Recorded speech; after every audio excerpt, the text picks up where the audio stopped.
अस्सलाम वालेकुम, नमस्ते, सत श्री अकाल। कैसे हैं आप लोग? उम्मीद करती हूँ ठीक होंगे, खुश होंगे। मैं हूँ हसीका अली और आज आप लोगों को लाई हूँ मोदी भक्त से रिलेटेड एक बहुत ही इंटरेस्टिंग सी वीडियो। सो स्टार्ट करते हैं अपनी वीडियो को without wasting any time. So let's start. Okay guys, so video का टाइटल है why Modi haters are becoming Modi bhakt. So start करते हैं वीडियो। विक्रांत मैसी हिंदी फिल्मों में काम करने वाला एक चर्चित नाम जो अपने बांध देने वाले अभिनय से चर्चा में रहते हैं, वो आजकल एक नई चीज से चर्चा में बने हुए हैं। लोग उन्हें मोदी भक्त कह रहे हैं। लोग कहते हैं मुसलमान खतरे में, कोई खतरे में नहीं, सब सही चल रहा है। परंतु यही विक्रांत मैसी पहले नरेंद्र मोदी के घनघोर विरोधी के रूप में जाने जाते थे और इस विरोध में भगवान राम तक पर कटाक्ष किए गए हैं। एक प्रोपेगेंडा मूवी बनाई गई है, हार्डकोर नेशनलिज्म, गाना लगा दिया गया राम जी के नाम से, आगे भी हजारों मारे गए। 59 लोगों को जिंदा जला दिया गया और उनके बारे में किसी ने बात नहीं की। तो फिर ये लाल सलाम से जय श्री राम तक का जो बदलाव है वो कैसे आया? तो मेरा ये मानना है कि आज जो हिंदू है वो अब उसको फाइनली जाके एक पोजीशन मिली है जहां पे वो अपनी आइडेंटिटी की मांग रख रहा है अपने ही देश में। क्यों अचानक एक मोदी विरोधी को मोदी भक्त कहा जाने लगता है? क्या विक्रांत मैसी अकेले ऐसे व्यक्ति हैं जिन्होंने ये बदलाव अनुभव किया है? और क्या इस बदलाव पर विश्वास किया जा सकता है? जानने के लिए वीडियो को अंत तक देखिए और चैनल को सब्सक्राइब कर लीजिए।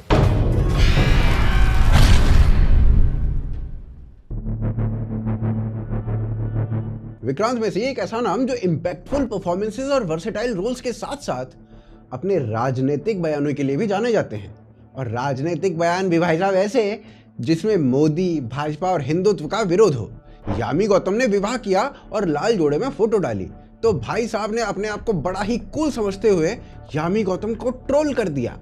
और भाई को लगता है कि आमिर खान ने जो बोला ना उस समय, उसके बाद लोगों ने आमिर खान के साथ गलत किया। लोगों ने क्या आमिर खान का वो बोलना वो एक रेपरकशन है? नहीं था, इफेक्ट तो हुआ है, सही बात है। भाई को यह भी लगता था कि मोदी के आने के बाद भारत रिग्रेसिव और अग्रेसिव दोनों हो गया है। पर उसमें भी एक नसीरुद्दीन शाह है जो बेबाकी से बोलता है जो उसे बोलना है। वो नसीरुद्दीन शाह अब बोल सकता है, 70 की उम्र में बोल सकता है। क्या वो उससे पहले नहीं बोल रहा था जब वो आदमी जवान था और उसे करियर भी बनाना था? पर तब शायद वो दुनिया नहीं थी। 2018 में विक्रांत मैसी का एक ट्वीट आया। ट्वीट बड़ा ही आपत्तिजनक था जिसमें उन्होंने प्रभु राम के भक्तों को रावण से भी बुरा बता दिया था। ये ट्वीट ना एक बड़े ही संवेदनशील समय पर आया था। कब आया था? जब कठुआ का केस हुआ था, तब जो धार्मिकता से जुड़ा हुआ नहीं था, फिर भी विक्रांत मैसी ने इसे साझा किया। इसके बाद इन्हें आलोचना का सामना भी करना पड़ा क्योंकि इसे संवेदनहीनता और हिंदू भावनाओं को ठेस पहुंचाने के रूप में देखा गया था। यह आलोचना ना बड़े लंबे समय तक बनी रही थी और केवल 2019 में ही इन्होंने उस समय के लिए जो इन्होंने ट्वीट किया था 2018 में, उसकी माफी 19 में मांगी। उन्होंने कहा मैं हिंदू भावनाओं को ना आहत नहीं करना चाहता था, पर वो अनइंटेंशनली हो गई। फिर देश में आया कोविड, लॉकडाउन भी लगाया गया। अब अकेले भारत में तो कोविड आया नहीं था, अकेले भारत में तो लॉकडाउन लगा नहीं था, पर इन भाई साहब ने केवल भारत के लॉकडाउन को रिडिकुलस बोल दिया। लेकिन अब अचानक से भाई साहब के सुर कुछ बदले बदले से लग रहे हैं। भाई साहब ने मोदी की तारीफ कर दी और अब भाई साहब को मोदी विरोधी ट्रोल कर रहे हैं। पर मोदी के समर्थकों के गले भी ये बात नहीं उतर रही है कि जो आदमी इतने वर्षों से मोदी विरोधी रहा हो, वो अचानक से कैसे मोदी समर्थक बन गया।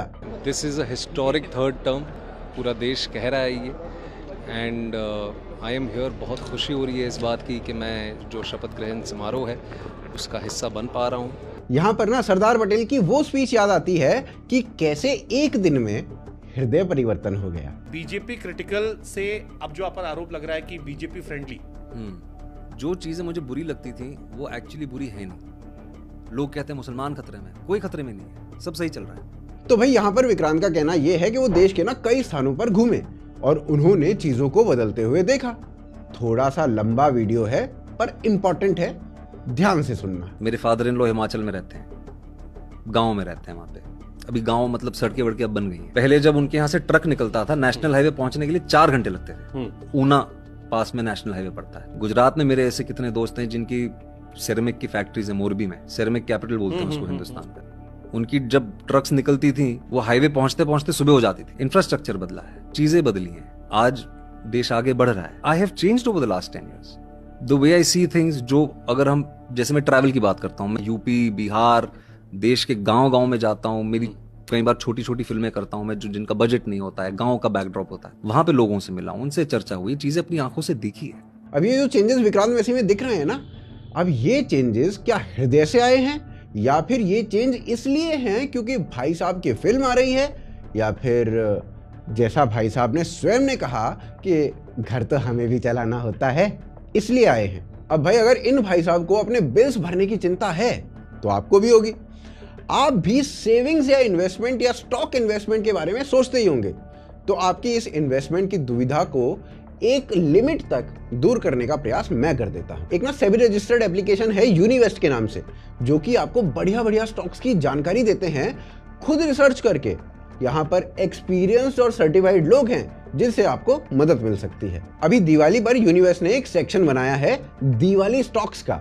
इन दिवाली स्टॉक्स में 45% तक के रिटर्न्स का अनुमान बताया गया है। अभी रिसेंटली इन्होंने किर्लोस्कर न्यूमेटिक को पिक करने की सलाह दी थी, जो मात्र 4 दिनों में 10% का रिटर्न दे गई। फ्यूचर ट्रेडिंग में इन्होंने नेशनल एल्यूमिनियम को सजेस्ट किया था और उसमें 10,000 से ऊपर का पर लॉट का प्रॉफिट सेम डे में दिया है। अगर आप ऑप्शंस में इंटरेस्ट रखते हैं तो आपको इनका निफ्टी मिड कैप का डेटा देखना चाहिए। सेम डे में 100% से ऊपर का रिटर्न दिखता है वहां पर। कमोडिटी में जिंक में इन्होंने 12,500 पर लॉट यानी लगभग 7.5% का सेम डे का प्रॉफिट दिया है। इसके अलावा ना इनका एक मल्टी बैगर का सेक्शन है जहां पर केवल वही स्टॉक्स लिस्ट किए जाते हैं जो आगे जाकर 100% से अधिक का रिटर्न दे सकते हैं। जैसे अभी इनके मल्टी बैगर सेक्शन में 4 ऐसे प्लान्स बताए जा रहे हैं जहां पर 500% के प्रॉफिट का अनुमान है और यूनिवेस्ट के अनुसार इनकी बताई गई एनालिसिस पे 85% तक की एक्यूरेसी पाई गई है। अब यहां पर ना एक और अच्छी बात है कि ये एप्लीकेशन आपको 5 फ्री ट्रेड्स करने का मौका देती है। मतलब आप पहले 5 ट्रेड्स कर लो, आपको संतुष्टि है तो आगे इनका पेड प्लान लो, वरना मत लो। और पेड प्लान भी ना मात्र 183 रुपए प्रति माह से प्रारंभ हो जाता है और 367 रुपए प्रति माह तक जाता है। और डिस्क्रिप्शन या पिन कमेंट में दिए गए लिंक के थ्रू अगर आप इस एप्लीकेशन को डाउनलोड करते हो तो भाई 80% तक का डिस्काउंट आपको मिल जाएगा। तो भाई यहाँ पर मुद्दे की बात यह है कि जो एप्लीकेशन है ना, ये कॉस्ट इफेक्टिव और सेबी रजिस्टर्ड दोनों हैं, तो ट्रस्ट किया जा सकता है। एक बार ट्राई करके देखें। बाकी अब अगले अध्याय में ये बताएंगे कि ये जो हृदय परिवर्तन है ये केवल विक्रांत मैसी का है या और भी लोग हैं ऐसे जिनका ये हृदय परिवर्तन हो चुका है। चलते हैं अगले अध्याय में। देखिए, किसी भी व्यक्ति के विचार अपने बारे में चेंज करने के लिए उस व्यक्ति के मस्तिष्क में जो इंफॉर्मेशन है ना, उसका अपडेट होना इंपॉर्टेंट हो जाता है। उसके बाद भी यदि वो व्यक्ति पूर्वाग्रह से रिक्त हो तब जाकर उसके विचार आपके बारे में चेंज हो सकते हैं, अदरवाइज नहीं हो सकते। नरेंद्र मोदी के कई ऐसे घोर विरोधी रहे हैं जो आज उनकी प्रशंसा कर रहे हैं, परंतु क्यों?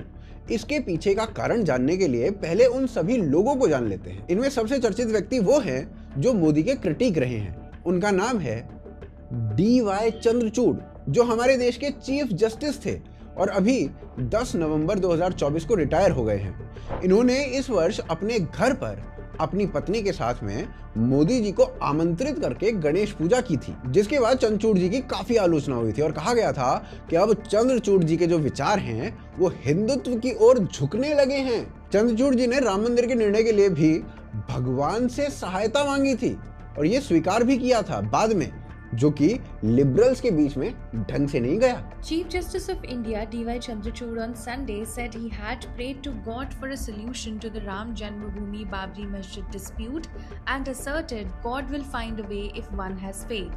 इसके साथ साथ वो मौजूदा सरकार की तारीफ भी करते हुए दिखते हैं।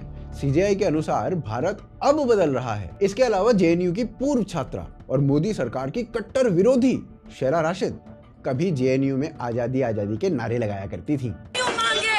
तो पूरे देश में मोदी से और वो लड़की आज नरेंद्र मोदी को राष्ट्रीय हित के लिए निस्वार्थ काम करने वाला व्यक्ति बताती हैं और कहती हैं कि मोदी जी राष्ट्रीय हित में किसी भी कठिन निर्णय को लेते समय अपनी लोकप्रियता तक का ध्यान नहीं रखते। Also, I've realized that the Honorable Prime Minister, the Home Minister, they are really selfless people who only care about the national interest. Modi ji के घनघोर आलोचक रहे पूर्व पत्रकार आशीष खेतान।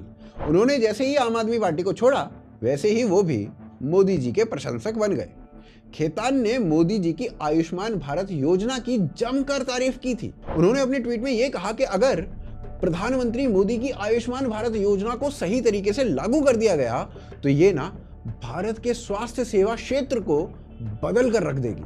इससे लाखों लोगों की जान बचेगी और गरीबों को आर्थिक बर्बादी से बचाया जा सकेगा। एक समय मोदी जी के घनघोर आलोचकों की लिस्ट में खास स्थान रखने वाले मुस्लिम नेता जफर सरेशवाल ये भी काफी समय से मोदी प्रशंसक की तरह ही बोलते हुए दिखाई दे रहे हैं। बरखा दत्त को 3 अप्रैल 2024 को दिए गए अपने एक साक्षात्कार में उन्होंने कहा था कि मोदी जी का जनता के साथ बहुत अच्छा तालमेल है और उनकी राजनीतिक रैलियां वो भाई माइकल जैक्सन के शो जैसी हिट होती हैं। मोदी साहब की 2003 की बात है, एक ही साल हुआ था चीफ मिनिस्टर को, कोई नोन भी नहीं थे, लेकिन मैंने उनकी जो कॉन्स्टिट्यूंसी में उनकी जो पकड़ देखी है वहां, जब वो वेम्बली में उतरे ने तो ऐसा लगता था कि माइकल जैक्सन उतरे। और फिर कांग्रेस के नेता वीर संघवी वो भी भाई साहब मोदी जी की लोकप्रियता के थोड़े से कायल हो चुके हैं। मोदी स्टोरी नाम से बरखा दत्त के एक शो में उन्होंने ये बात बोली कि भाई मोदी की लोकप्रियता को टक्कर देने वाले विपक्ष के पास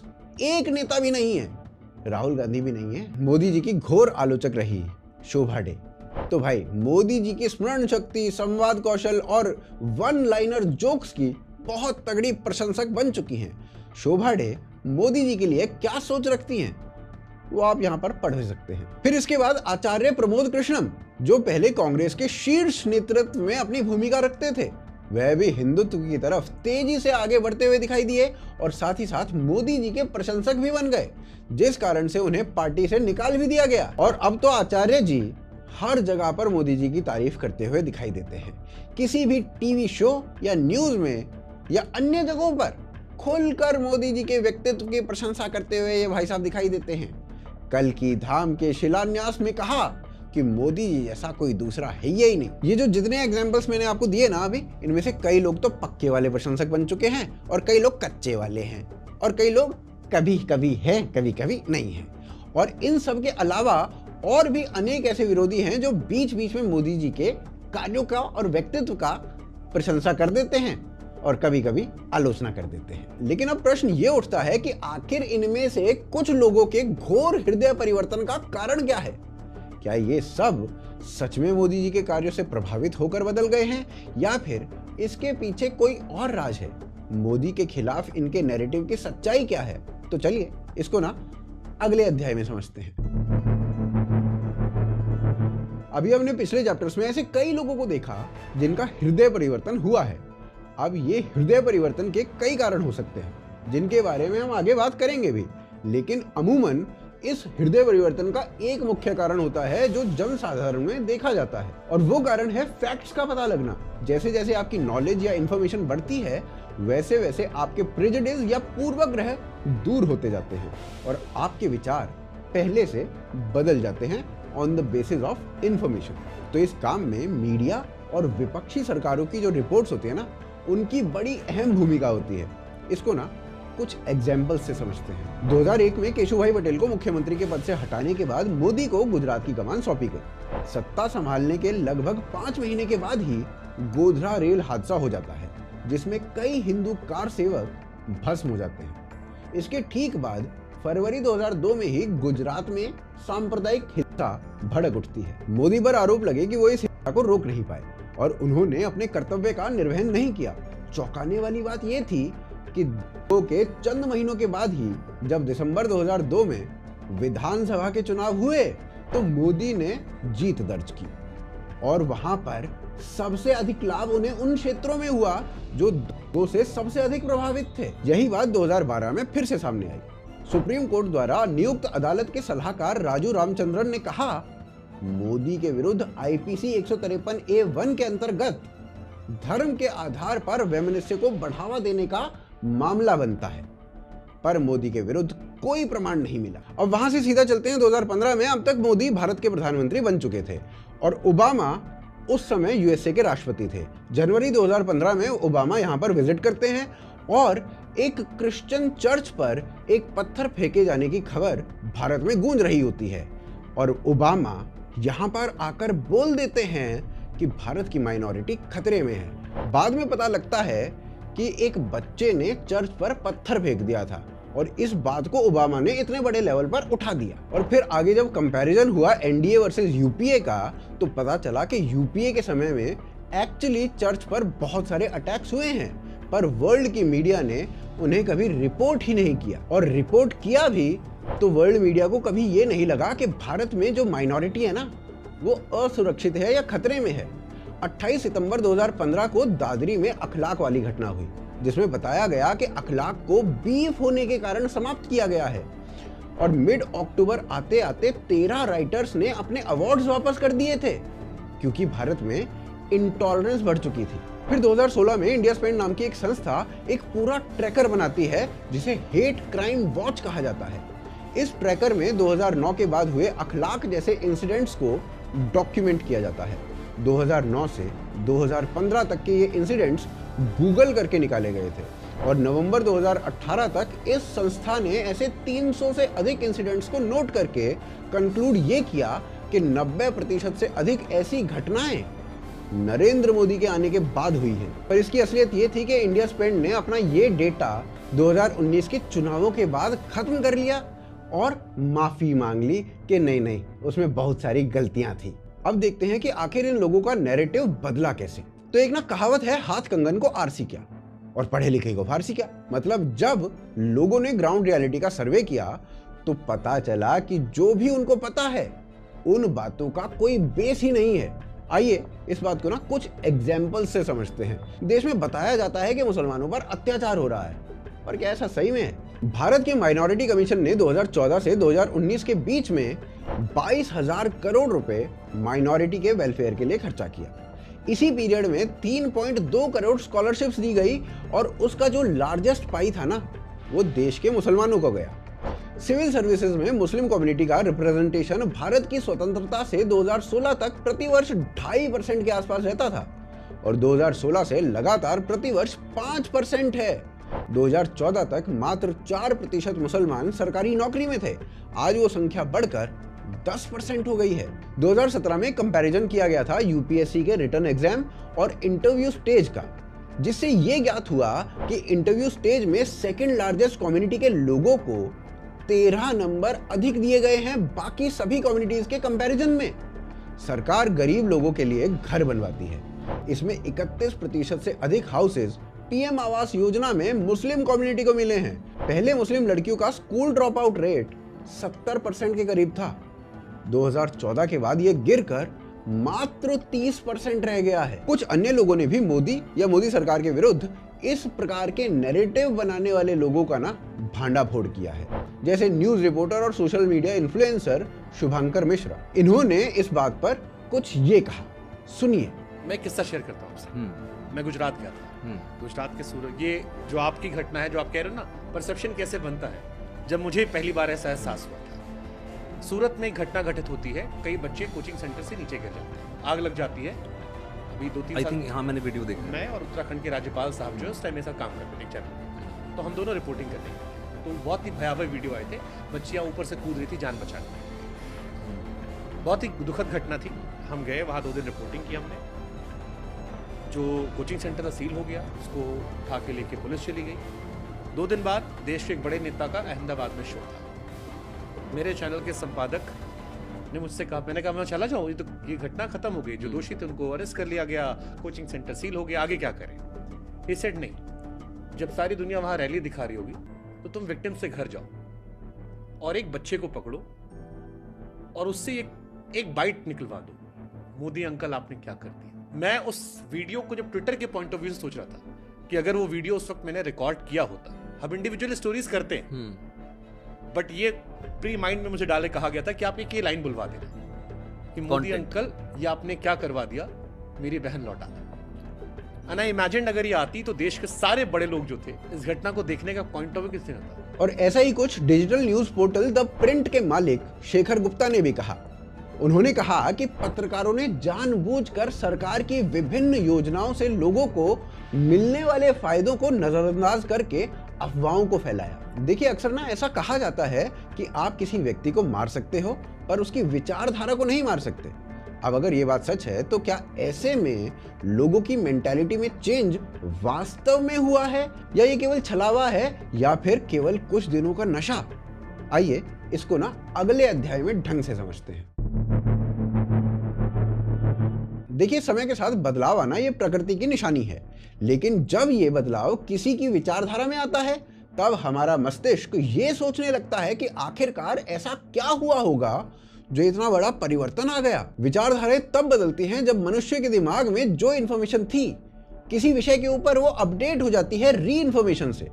वो इन्फॉर्मेशन जो मीडिया में नहीं है पर धरातल पर अवश्य है। विक्रांत मैसी के अनुसार उनकी जो इन्फॉर्मेशन है वो अपडेट हुई है। ये बीजेपी क्रिटिकल से अब जो आप पर आरोप लग रहा है कि बीजेपी फ्रेंडली, जो चीजें मुझे बुरी लगती थी वो एक्चुअली बुरी है नहीं। लोग कहते हैं मुसलमान खतरे में, कोई खतरे में नहीं। ऐसे ही शैला राशिद, जो एक समय पर टुकड़े टुकड़े गैंग का हिस्सा हुआ करती थी, वो भी कहती हैं कि उनकी इन्फॉर्मेशन भी मोदी जी के बारे में अपडेट हुई है। Your sympathies were with the stone pelters at that stage? In 2010, yes, but today when I see, I'm much more grateful for today's situation because today it has become clear that Kashmir is not Gaza, because Kashmir was just involved in this back and forth of protests and, you know, sporadic incidents of insurgency, infiltration, all of those things. Somebody needed to break the ice, and for that I would like to credit the present government, especially the Prime Minister, the Home Minister. They've ensured a political solution to it, which is, I would say, bloodless. ये विक्रांत और शैला राशिद का अपना अपना version है, उनके अपने अपने शब्दों में, पर जो ये बोल रहे हैं ये उनके मन मस्तिष्क में भी है या फिर नहीं, ये ना कोई नहीं बता सकता। विक्रांत मैसी की फिल्म आ रही है, गोधरा कांड के ऊपर वो फिल्म है, और शैला राशिद की भी पुस्तक राज्यपाल लॉन्च कर रहे थे, तो हो सकता है ये चेंज अपना लाभ देखते हुए भी किया गया हो, लेकिन ये चेंज अच्छा है। हिंदू अपनी आइडेंटिटी के लिए, अपने मंदिरों को पाने के लिए लड़ रहा है, और उस लड़ाई के लिए कोई भी समर्थन अच्छा है। हृदय परिवर्तन होना कोई बहुत बड़ी बात नहीं है, हो जाता है। फेमस सिंगर और कवि पीयूष मिश्रा पहले कम्युनिस्ट हुआ करते थे, और अब वो ना स्वयं बताते हैं कि कैसे कम्युनिज्म ने उनकी लाइफ के 20 सालों को बर्बाद कर दिया था। इस कम्युनिज्म ने उनसे सब कुछ छीन लिया और उन्हें समझ ही नहीं आया, क्योंकि वो इस विचारधारा से ना कुछ अधिक ही प्रभावित हो चुके थे। लेकिन जब बाद में उन्हें अपनी गलती का एहसास हुआ, उन्होंने अपनी विचारधारा को बदलकर अपने जीवन को भी नया मोड़ दे दिया। यदि विक्रांत मैसी ने भी अपने जीवन में उस बदलाव को अनुभव किया है तो उन्हें बधाई, पर उनकी जिम्मेदारी है कि इस बदलाव को बनाए रखें, और आपकी जिम्मेदारी ये है कि इस बदलाव को लोगों तक पहुंचाएं। शेयर करें इस वीडियो को, चैनल को सब्सक्राइब करें, साथ में जो वीडियो इस समय आपकी स्क्रीन पर दिखाई दे रही है उसे अवश्य देखें, और बाकी डिस्क्रिप्शन और पिन कमेंट में यूनिवर्स का लिंक दिया हुआ है, उसे देखना भी बिल्कुल ना भूलें। पुनः मिलते हैं अगले एपिसोड में। आप देख रहे थे आज की ताज़ा खबर। जय हिंद, जय भारत। अच्छा, मैं बहुत डेस्परेट हो रही थी ये जानने के लिए कि ये परिवर्तन कैसे आया होगा। अच्छा, ये बदलाव कैसे आया होगा, ये चेंजिंग, ये तब्दीली क्यों आई, किस वजह से आई, रीज़न क्या था। तो सब कुछ जानने को मिला वीडियो में। एक डिटेल्ड वीडियो थी जिसके अंदर हर पॉइंट को क्लियर किया गया, और मैं बहुत तारीफ़ करना चाहूँगी इनकी वीडियो की। जो वीडियो मेकर हैं इन्होंने बहुत अच्छी वीडियो बनाई, बहुत इन्फॉर्मेशन थी, और एक एक छोटा नुक्ता या पॉइंट उसको भी क्लियर किया। बहुत बड़ी बात है। अच्छा, कभी भी आपके विचार में चेंजिंग आना, आपकी विचारधारा में परिवर्तन होना या आपकी विचारधारा में किसी भी बदलाव का आना कोई छोटी बात नहीं है, ये बहुत बड़ी बात होती है, अपने आप में बहुत ही बड़ी बात होती है। ये तब होता है जब आपके पास इन्फॉर्मेशन तो होती है लेकिन मिस इन्फॉर्मेशन होती है। ऐसा मेरे साथ कई बार हुआ है कि कश्मीर के मुद्दे को लेकर देख लें अगर, तो बहुत कुछ हमारे मीडिया में बहुत कुछ कहा जाता था, बहुत कुछ होता था, सुनने को मिलता था। इसी तरीके से मैंने आपको बताया कि मेरी जो फूफो है वो इंडिया में ही सेटल्ड है। अब बैंगलोर में, पहले वाराणसी में रहती थी, तो हम समझते थे मुसलमानों पे बड़ा जुल्म है, बड़ा अत्याचार होता है, उनको उनके राइट्स नहीं मिलते, माइनॉरिटीज़ ख़तरे में, जिस तरीके से इस वीडियो में भी दिखाया गया और जिस तरीके से इस वीडियो में बताया गया, लेकिन हकीकत उसके बरक्स थी। हमें लगता था कि वो बहुत मज़लूम हैं, किस तरीके से गुजर बसर होता है, हमारी पुप्पो भी वहाँ है, हमारे रिश्तेदार भी वहाँ हैं, बेचारे वो कैसे रहते होंगे। लेकिन मैंने आपको प्रीवियस वीडियो में भी ये बात बोली है, और इस वीडियो में क्योंकि ये जिक्र करना बहुत ज़रूरी है इसलिए कर रही हूँ कि जब मेरी पुप्पो वाराणसी से पाकिस्तान आई, हमारे पास आई, हमारे पास रुकी, तो लिटरली उन्होंने कहा कि इससे ज़्यादा सुकून, इससे ज़्यादा आज़ादी, इससे ज़्यादा खुशहाली हमारे यहाँ है। हम वहाँ ज़्यादा खुश हैं, हम वहाँ ज़्यादा आसूदा हैं, हम वहाँ ज़्यादा इंडिपेंडेंट है। ठीक है, हम जो चाहें करते हैं, ऐसी कोई बात नहीं है। जब जाहिर सी बात है, भाई थे, परेशान हो रहे थे, तो उन्होंने पूछा कि भाई तुम खुश तो हो, कोई मसला तो नहीं है, तुम पाकिस्तान क्यों नहीं आ जाती, पाकिस्तान आ जाओ। तो उन्होंने ये कह के मना कर दिया कि नहीं, मैं इससे ज़्यादा खुश वहाँ हूँ, मैं कभी भी नहीं आना चाहूँगी, मैं इंडिया में बहुत खुश हूँ, बल्कि मेरा दिल तो पाकिस्तान में लगता ही नहीं है। मैं जब इंडिया से आती हूँ तो मतलब मुझे बस वहीं की याद आती रहती है, सोचती हूँ कब जाऊँगी, कब रिटर्न होंगी। और वो जितने टाइम के लिए आती हैं, बहुत लिमिटेड टाइम के लिए आती हैं, बहुत सालों में आती हैं, और बार बार चक्कर लगाती भी नहीं हैं, बहुत मुश्किल से आना होता है उनका, लेकिन जब भी आती हैं तो बस जाने की ही बात करती हैं। तो इससे साफ साबित होता है कि ग्राउंड रियलिटी कुछ और होती है, लेकिन लोगों को उकसाने के लिए, डिफरेंट कौमों को उकसाने के लिए, उनकी कम्युनिटीज़ को उकसाने के लिए, या फिर ऐसा कई बार सियासत में भी होता है कि किसी मिनिस्टर को बुरा करने के लिए, उसकी बैड इमेज क्रिएट करने के लिए बहुत ज़्यादा रूमर्स होते हैं, बहुत सारा मिस इन्फॉर्मेशन होती है जो वायरल हो रही होती है, और लोग उसको देख कितना बुरा है, इसने कितना गलत किया आवाम के साथ, लोगों के साथ, गरीबों की तो इससे पड़ी ही नहीं है। लेकिन जब आप ग्राउंड रियलिटी में जाके चेक करते हैं कि उस नेता ने कितना कुछ किया है अपनी आवाम, अपने लोगों के लिए, तो आप खुद शर्मिंदा हो जाते हो। कोई भी इंफॉर्मेशन जब आपको मिले तो आपको उसकी तहकीक करनी चाहिए, आपको उसकी जड़ों तक जाना चाहिए कि ये सच है या गलत। कभी भी उसके ऊपर कोई राय नहीं देनी चाहिए, कभी भी उसको सच नहीं मान लेना चाहिए। आपको नहीं पता कि क्या वो हकीकत है या नहीं है। इसी तरीके से बहुत सारे इंसिडेंट वायरल हो रहे होते हैं। हमारे साइड में मीनार पाकिस्तान का इंसिडेंट, पता नहीं आप लोगों ने सुना कि नहीं सुना, बहुत वायरल हुआ, बहुत व्यूज़, बहुत हमदर्दियाँ, बड़े बड़े एंकर्स पहुंच गए, बड़े बड़े सेलिब्रिटीज़ पहुंच गए, बड़े बड़े नेताओं ने उसके ऊपर एक्शन ले लिया, और जाके जब देखा कि रियलिटी क्या है तो पता चला कि वो प्लान था, वो खुद किया गया था, वो खुद करवाया गया था, जस्ट वायरल होने के लिए, जस्ट फेमस होने के लिए। तो लोग इतनी राय कायम कर रहे थे, लोग इतना कुछ कह रहे थे, लोग कितना बुरा भला कह रहे थे, लेकिन जब आपको रियलिटी का पता चलता है तो आप खुद शर्मिंदा हो जाते हो कि यार, आपको खुद अफसोस और पछतावा होता है। मुझे लगता है इन लोगों के साथ, शाला हैं या विक्रांत हैं, इनके साथ भी कुछ ऐसा ही हुआ है कि ये कहीं ना कहीं खुद ही दिल में शर्मिंदा हो गए हैं, मोदी जी के बारे में कोई राय रख कर या मोदी जी के बारे में कुछ गलत बोल कर। स्टेटमेंट तो दे दिया, ऐसी बात है, वो तो रिवर्स नहीं हो सकता, लेकिन फिर इन्होंने अपनी इन्फॉर्मेशन को अपडेट किया। जब इन्होंने जाके ग्राउंड रियलिटी पे चेक करा, जब इन्होंने हकीकत को जाना, तो फिर इनको खुद पता चला कि ये कितने गलत थे। और जाहिर सी बात है, जब गलत है इंसान को पता चल जाता है तो फिर उसके बाद उसके बयान में चेंजिंग आ जाती है, उसके बाद उसमें बदलाव आ जाता है, फिर वो अपनी राय को बदल लेता है। देखिए, किसी भी इंसान से आपकी कोई ज़ाती दुश्मनी नहीं होती। मैं किसी को बुरा कह रही हूँ तो इसका मतलब ये नहीं है कि मेरे कोई ज़ाती ग्रजेस है उससे। मैंने सुना है, उसके ऊपर मेरी राय है और उसके ऊपर मैं उसको आप इमरान खान की मिसाल ले लें। इमरान खान को लेकर चाहने वाले बहुत थे, अब तो कुछ भी नहीं है, लेकिन जब उनका एक दौर था तब उनको बहुत प्यार करते थे, बहुत चाहते थे। मैंने भी वोट दिया उन्हें। मैं भी चाहती थी कि भाई ये एक ऐसा प्राइम मिनिस्टर है, या एक ऐसा मिनिस्टर बनेंगे, या एक ऐसा लीडर है जो हमें ऐसे लीड करेगा कि बस पाकिस्तान को कहाँ से कहाँ लेकर जाएगा, चांद पर पहुँचा देंगे, दुबई बना देंगे। लेकिन वाकई हमारी एक्सपेक्टेशंस से नहीं उतरे वो पूरे, और हमारी एक्सपेक्टेशंस वैसी की वैसी ही रह गई, धरी की धरी रह गई। उसके बाद हमारे दिल बहुत ख़राब हुए, और फिर जब रियलिटी के बारे में हमें पता चला तो फिर हमें पता चला कि वो क्या चीज़ है। उसके बाद जो हम पीछे हटे तो बस अब पीछे ही हट गए।